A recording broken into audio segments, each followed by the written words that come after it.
চাই এই অভ্যুত্থানের পরে প্রশাসন এবং পুলিশের ভূমিকা হবে নিরপেক্ষ। অত্যন্ত দুঃখজনক, আগে আমরা দেখেছি প্রশাসন লাইন ধরতো ধানমন্ডিতে, প্রশাসন লাইন ধরতো হচ্ছে আমাদের আওয়ামী লীগের অফিসটা যে কোথায় ছিল, গুলিস্তানে। এখন আবার দেখা যায় প্রশাসন লাইন ধরে গুলশানে।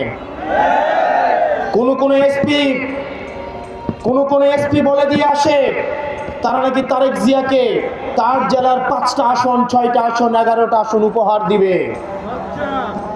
অনেকেই বলছে নির্বাচনটা যাক, নির্বাচন গেলে নাকি আমাদের অবস্থা দেখে নিবে।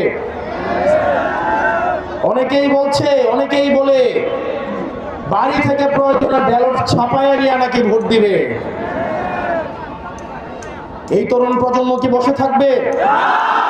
এই তরুণ প্রজন্ম কি বসে থাকবে? এই তরুণ প্রজন্ম হাসিনাকে ডরায় নাই। এই তরুণ প্রজন্ম হাসিনার এই যে কামাল পেট্রোলকে 2 টাকার দাম দেয় নাই। এখন যদি কেউ মনে করে এই অপার যে সম্ভাবনার তরুণ প্রজন্মকে আবার কামান দিয়ে, আবার পুলিশ দিয়ে, মিলিটারি দিয়ে, পেট্রোল দিয়ে আবার তাদেরকে দমন করা হবে, তাহলে তারা ইতিহাসের ভুল প্রান্তে তারা অবস্থান নিচ্ছে।